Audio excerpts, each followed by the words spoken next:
नमस्कार दर्शक बंधु पूर्व पक्षर आलोचना को आपण मानू मु परशुराम दास स्वागत करुछि। दर्शक बंधु राजनीति रे केही कहार चिरंतन शत्रु नुहंती कि चिरंतन मित्र नुहंती, केवल स्वार्थ ही सबुठु बड़ सत।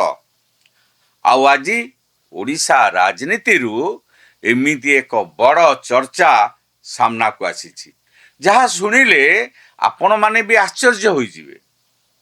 केबे परस्पर विरोध रे छिड़ा होइतवा दुईटी ध्रुव आज कुआडे गोटिए सूतारे बंधा हेबाकु जाउछंती बा बंधा ही जाइछंती कहिले भूल हेबो नै। कथाटा शुणिबाकू अड़ुआ मध्य लागि पारे, किंतु प्रश्न उठुची नवीन पट्टनायक कौन एबे राहुल गांधी को रास्ता रे चलिबा आरंभ करि देइछंती।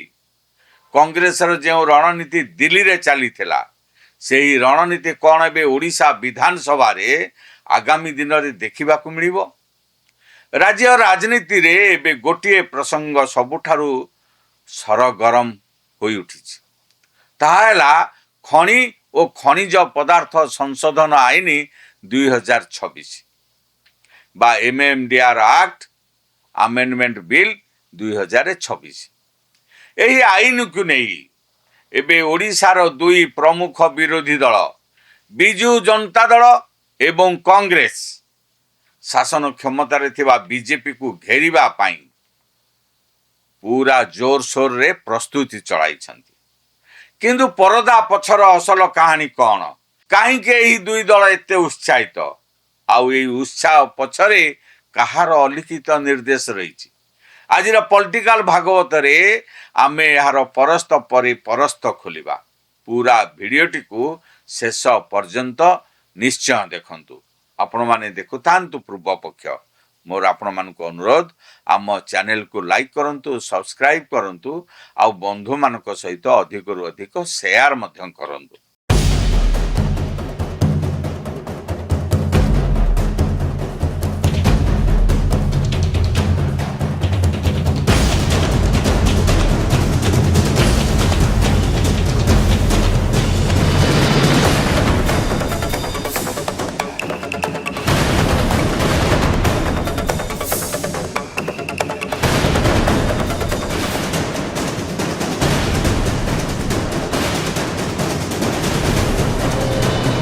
दर्शक बंधु आसंतु पूरा घटना को गोटिए परे गोटिए बुझिनेबा।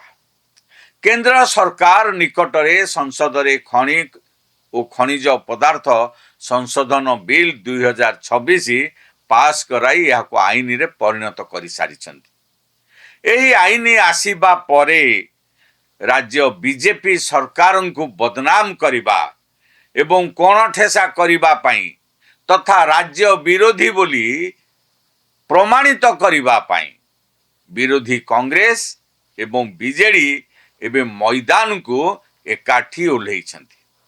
आवश्यकता ठारू अधिक आक्रमणात्मक आभिमुख्य ग्रहण भी करिछंती। किंतु प्रश्न उठुची जेतेबेले संसद रे एही बिल ऊपर चर्चा हेउथिला सेतेबेले विरोधी दल कौन करुथिले। राजनैतिक समीक्षक माने कहउछंती एही पूरा विवाद पछरे लोकसभार विरोधी दल नेता राहुल गांधींकर भूमिका सबुठारु बड़ प्रश्नवाची भितरे। संसद चलीथिबा समय रे विभिन्न प्रसंग एवं सीजेपी आंदोलन नारे कांग्रेस संसद भितरे प्रबल हट्टगोल कला। गृह चलिबाकू देला नहीं। संसदर गृह कार्य स्वाभाविक भावे चलिबाकू दिया गला नहीं। आउ सेही प्रबल हट्टगोल भितरे केंद्रर बीजेपी सरकार एही गुरुत्वपूर्ण खनि बिल को उपस्थापन कले एवं ताहा ध्वनि मतरे पास मध्य होई गला। लोकसभा रे आम राज्यर मुख्य विरोधी दल बिजु जनता दलर कौनसी सदस्य नांती। कांग्रेस रो जणे सदस्य अछंती। से राहुल गांधी को पछरे मातिले राज्य कथा को भूली गले। राज्यसभा रे बिजु जनता दलर 5 जन सांसद अछंती, किंतु संसद चाली पारु नथिबारु ରାଜ୍ୟସଭାରେ ତାହା ମଧ୍ୟ ଆଲୋଚନା ହୋଇପାରିଲା ନାହିଁ। ଓଡ଼ିଆରେ ଗୋଟେ ଲୋକ କଥା ରହିଛି, ତାହା ହେଲା ଚୋର ଗଲା ପରେ ବୁଦ୍ଧି ଆସେ। ସେଇଭଳି ଯେତେବେଳେ ସୁଯୋଗ ଥିଲା, ଏହି ଦୁଇ ଦଳର ନେତା ବିରୋଧ କରିବା ପରିବର୍ତ୍ତେ ପ୍ରସ୍ତାବିତ ବିଲ୍ ଆଇନରେ ପରିଣତ ହେବା ପରେ ଏହାକୁ ବନ୍ଦ କରିବା ପାଇଁ ଅସଫଳ ପ୍ରୟାସ ଆରମ୍ଭ କରିଛନ୍ତି। ତେଣୁ ଏବେ ଏହାକୁ ବିରୋଧ କରିବା ଆରମ୍ଭ କରିଛନ୍ତି। ଏବେ ଆପଣମାନେ ବୁଝନ୍ତୁ ରାଜନୀତିର ଏହି ଟାଇମିଂକୁ। ଯେତେବେଳେ କଂଗ୍ରେସ ପାଖରେ ସୁଯୋଗ ଥିଲା ସଂସଦ ଭିତରେ ଯୁକ୍ତି ରଖି ଏହି ଆଇନର ତ୍ରୁଟିକୁ ଦେଖେଇବା ପାଇଁ କିମ୍ବା ଏହାକୁ ବିରୋଧ କରିବା ପାଇଁ, ସେତେବେଳେ କଂଗ୍ରେସ ହଟ୍ଟଗୋଳରେ ବ୍ୟସ୍ତ ରହିଲା। ସଂସଦରେ ଯୁକ୍ତି ରଖିବାରେ ବିଫଳ ହେବା ପରେ ଏବେ କଂଗ୍ରେସ ବ୍ୟାକଫୁଟକୁ ଚାଲି ଯାଇଛି। ଆଉ ନିଜର ସେହି ଦୋଷକୁ ଲୁଚେଇବା ପାଇଁ ଏବେ ରାଜ୍ୟ ସ୍ତରରେ ବିଜେପି ଉପରେ ବିଜେଡି ସହିତ ମିଳିତ ଭାବରେ ଆକ୍ରମଣ କରିବାକୁ ନୂଆ ଗୋଟି ଚଳାଉଛି। ଦର୍ଶକ ବନ୍ଧୁ, ଯଦି ଖଣି ଆଇନ ଉପରେ ପ୍ରକୃତରେ ସତ୍ୟାସତ୍ୟ ନେଇ ଆଲୋଚନା ହୁଏ, ତେବେ କଂଗ୍ରେସ କିମ୍ବା ରାହୁଲ ଗାନ୍ଧୀ ଏକା ନୁହନ୍ତି। ବିଜୁ ଜନତା ଦଳ ସଭାପତି ତଥା ପୂର୍ବତନ ମୁଖ୍ୟମନ୍ତ୍ରୀ ନବୀନ ପଟ୍ଟନାୟକଙ୍କର ମଧ୍ୟ ପୋଲ ଖୋଲିଯିବାର ଯଥେଷ୍ଟ ଆଶଙ୍କା ରହିଛି। କିନ୍ତୁ କାହିଁକି?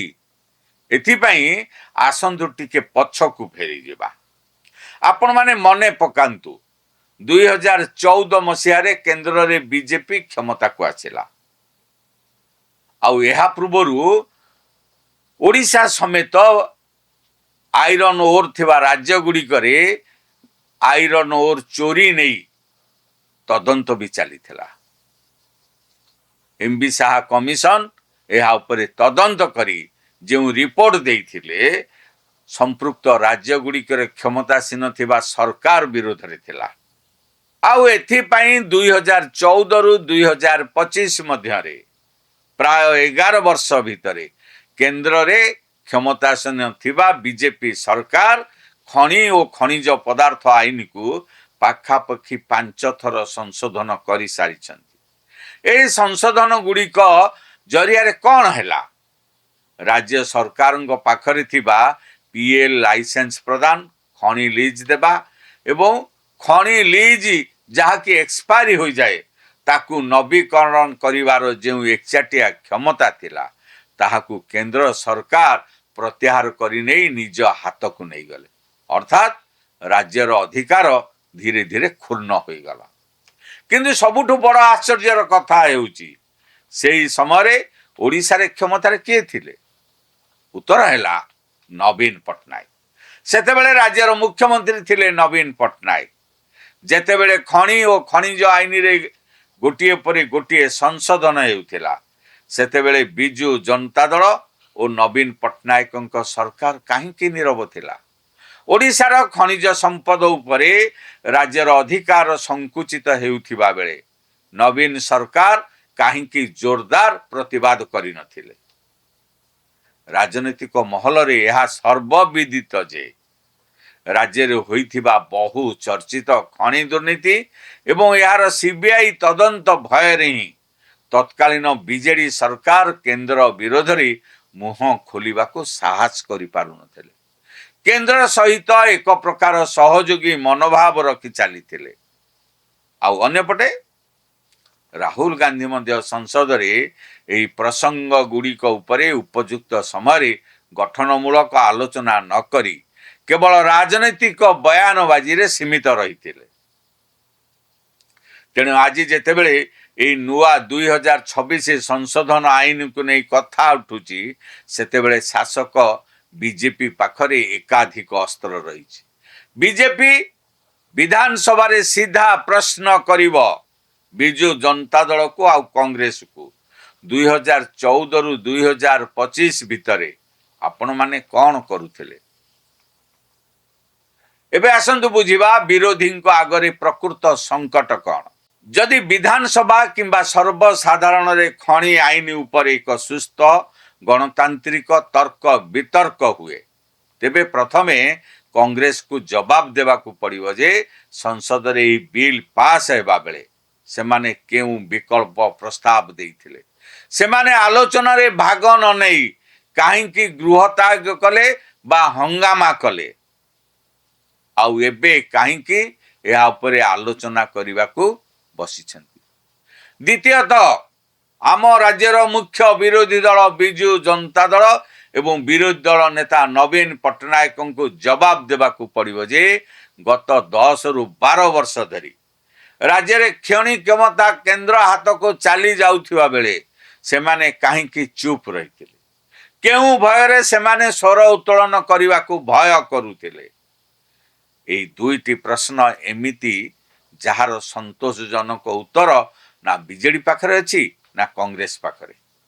ଆଉ ଏହି କାରଣରୁ ହିଁ ଏହି ଦୁଇ ଦଳ ଏବେ ସତ୍ୟର ମୁହାଁମୁହିଁ ହେବାକୁ ଡରୁଛନ୍ତି। ଯଦି ଆଇନ ଉପରେ ତର୍କ ହେବ ତେବେ ବିଜେପି ପାଲଟା ଆକ୍ରମଣ କରି ଏହି ପୁରୁଣା କଥାଗୁଡ଼ିକୁ ଖୋଲିଦେବ। ତେଣୁ ବିରୋଧୀଙ୍କ ପାଇଁ ଏବେ ଗୋଟିଏ ହିଁ ସହଜ ରାସ୍ତା ବଳି ପଡ଼ିଛି, ତାହା ହେଉଛି ହଟ୍ଟଗୋଳ କରିବା, ବିଧାନସଭାକୁ ଚଲେଇ ନ ଦେବା, ଆଲୋଚନା ନ କରେଇବା, ଗୃହ ଚାଲିବାକୁ ନ ଦେବା ଏବଂ ଜନସାଧାରଣଙ୍କ ଭାବନାକୁ ଉସ୍କେଇ ରାଜନୈତିକ ଫାଇଦା ହାସଲ କରିବା। ଏବେ ରାଜ୍ୟର ରାଜନୈତିକ ଗଳିକନ୍ଦିରେ ଏବେ ଏକ ବଡ଼ ଚର୍ଚ୍ଚା ଚାଲିଛି। ଆଲୋଚନା ହେଉଛି ଯେ ଆଗାମୀ 22 ତାରିଖରେ ହେବାକୁ ଥିବା ଓଡ଼ିଶା ବିଧାନସଭା ଅଧିବେଶନକୁ ମୂଳରୁ ହିଁ ବନ୍ଦ କରିଦେବା ପାଇଁ କଂଗ୍ରେସ ଆଉ ବିଜେଡି ଏକ ବଡ଼ ଯୋଜନା ପ୍ରସ୍ତୁତ କରିସାରିଛନ୍ତି। କୁହାଯାଉଛି ଯେ କଂଗ୍ରେସ ହାଇକମାଣ୍ଡ ତଥା ରାହୁଲ ଗାନ୍ଧୀଙ୍କ ତରଫରୁ ଏକ ଅଲିଖିତ ନିର୍ଦ୍ଦେଶ ଆସିଛି। ସଂସଦରେ ଯେମିତି ହଙ୍ଗାମା କରି ସରକାରଙ୍କୁ ଘେରିବାକୁ ଚେଷ୍ଟା କରାଯାଇଥିଲା, ଠିକ୍ ସେହି ଢାଞ୍ଚାରେ ଓଡ଼ିଶା ବିଧାନସଭାରେ ମଧ୍ୟ ପ୍ରଥମ ଦିନରୁ ହିଁ ଏହି ଖଣି ଆଇନକୁ ନେଇ ହଟ୍ଟଗୋଳ କରାଯାଉ। କୌଣସି ପରିସ୍ଥିତିରେ ବି ଗୃହ କାର୍ଯ୍ୟ ସୁରୁଖୁରୁରେ ଚାଲିବାକୁ ଦିଆ ନଯାଉ। ଗୃହ ସୁରୁଖୁରୁରେ ଚାଲିଲେ ବିଜେଡି ସଭାପତି ନବୀନ ପଟ୍ଟନାୟକ ଓ ଲୋକସଭାର ବିରୋଧୀ ଦଳ ନେତା ରାହୁଲ ଗାନ୍ଧୀଙ୍କର ପୋଲ ଖୋଲିଯିବ। ଏହି ଭୟ ଉଭୟ ନେତାଙ୍କୁ ଏବେ ଘାରିବାରେ ଲାଗିଛି। ତେଣୁ ମୂଳରୁ ଆଲୋଚନା କିପରି ହୋଇ ନ ପାରିବ ସେଥିପାଇଁ ଗୋଟେ ଯୋଜନା ହୋଇସାରିଛି। ଆଉ ସବୁଠୁ ରୋଚକ କଥା ହେଉଛି ଏହି ଫର୍ମୁଲାରେ କାଳେ ବିଜେଡି ମଧ୍ୟ ସାମିଲ ହେବାକୁ ଯାଉଛି। ଯେଉଁ ନବୀନ ପଟ୍ଟନାୟକ ଦିନେ କଂଗ୍ରେସ ସହ ସମ ଦୂରତ୍ୱର କଥା କହୁଥିଲେ, ଯିଏ କଂଗ୍ରେସକୁ ନିଜର ମୁଖ୍ୟ ଶତ୍ରୁ ବୋଲି ମାନୁଥିଲେ, ଆଉ ଯାହାଙ୍କର ରାଜନୈତିକ ଜନ୍ମ କଂଗ୍ରେସ ବିରୋଧରେ ଥିଲା, ଆଜି କ୍ଷମତା ହରାଇବା ପରେ ସେହି ନବୀନ ପଟ୍ଟନାୟକ କ'ଣ ରାହୁଲ ଗାନ୍ଧୀ ଦେଖେଇଥିବା ରାସ୍ତାରେ ଚାଲିବେ? ରାହୁଲଙ୍କ ସେହି ହଙ୍ଗାମା ରଣନୀତିକୁ କ'ଣ ବିଜେଡି ବିଧାନସଭାରେ କାର୍ଯ୍ୟକାରୀ କରିବ? ଯଦି ଏହା ସତ ହୁଏ ତେବେ ଏହା ଓଡ଼ିଶା ରାଜନୀତିର ଏକ ବଡ଼ ବିଡ଼ମ୍ବନା ହେବ।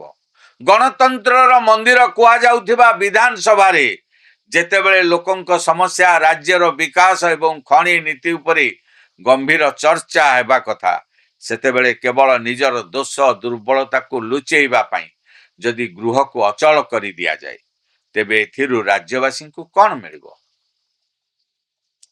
ଦର୍ଶକ ବନ୍ଧୁ, ଖଣି ଓ ଖଣିଜ ସମ୍ପଦ ଓଡ଼ିଶାର ମେରୁଦଣ୍ଡ। ଏହି ସମ୍ପଦ ଉପରେ ଓଡ଼ିଶାର ପ୍ରତିଟି ନାଗରିକଙ୍କର ଅଧିକାର ରହିଛି। କିନ୍ତୁ ଦୁର୍ଭାଗ୍ୟର କଥା, ଏହି ଗୁରୁତ୍ୱପୂର୍ଣ୍ଣ ପ୍ରସଙ୍ଗ ଏବେ କେବଳ ରାଜନୈତିକ ବୟାନବାଜି ଏବଂ ଦୋଷ ଲଦାଲଦିର ଏକ ମାଧ୍ୟମ ପାଲଟି ଯାଇଛି। କେନ୍ଦ୍ରର ନୂଆ ଖଣି ଆଇନରେ କ'ଣ ରାଜ୍ୟ ପାଇଁ କ୍ଷତିକାରକ ଅଛି? ଅତୀତରେ ବିଜେଡି ସରକାର କାହିଁକି ଚୁପ୍ ଥିଲେ?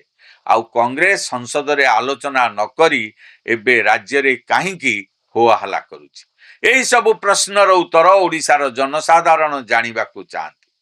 ବିଧାନସଭାରେ ହଟ୍ଟଗୋଳ କରି ସମୟ ଏବଂ ଅର୍ଥ ନଷ୍ଟ କରିବା ଅପେକ୍ଷା ବିରୋଧୀ ଦଳମାନେ କ'ଣ ତଥ୍ୟ ଆଧାରରେ ସରକାରଙ୍କୁ ଉତ୍ତରଦାୟୀ କରିପାରିବେ ନାହିଁ? ଆପଣମାନଙ୍କ ମତରେ ନବୀନ ପଟ୍ଟନାୟକ କ'ଣ ସତରେ ରାହୁଲ ଗାନ୍ଧୀଙ୍କ ଏହି ରାଜନୈତିକ ଫର୍ମୁଲାକୁ ଗ୍ରହଣ କରିବା ଉଚିତ? ଖଣି ଆଇନକୁ ନେଇ କିଏ କେତେ ଦାୟୀ? ଆପଣଙ୍କ ମତ ଆମ ପାଇଁ ଅତ୍ୟନ୍ତ ଗୁରୁତ୍ୱପୂର୍ଣ୍ଣ। ତଳେ ଥିବା କମେଣ୍ଟ ବକ୍ସରେ ଆପଣଙ୍କ ମତ ନିଶ୍ଚୟ ଲେଖନ୍ତୁ।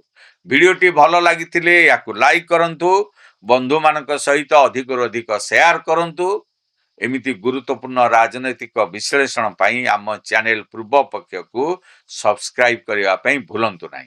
आउ गोटे कथा, आपण माने बहुत संख्या रे आम वीडियो देखुछंती सत, किंतु सब्सक्राइब करने को बोध हुए भूली जाउछंती। तेणु अनुरोध करुछि आपण माने आम चैनल को सब्सक्राइब करी पूरा टीम को उत्साहित करंतु, फेसबुक रे आम सहित जोड़ी हुंतु। 8 शेष करुछि आज पॉलिटिकल भागवत। पुणी देखा हेबो एक नुआ खबर सहित, सेतेबेला पर्यंत मते विदाय दियंतु। रहउछि, नमस्कार। अल्प परिश्रम रे अधिक आय देउछि सौमेन अग्रवती। सुलभ मूल्य रे मेसिन नियंतु आउ घरे बसी निजे स्वावलंबी हेबा सहित अन्य को रोजगार दियंतु। सौमेन अग्रवती, फ्लैट नंबर A88, शहीद नगर, भुवनेश्वर।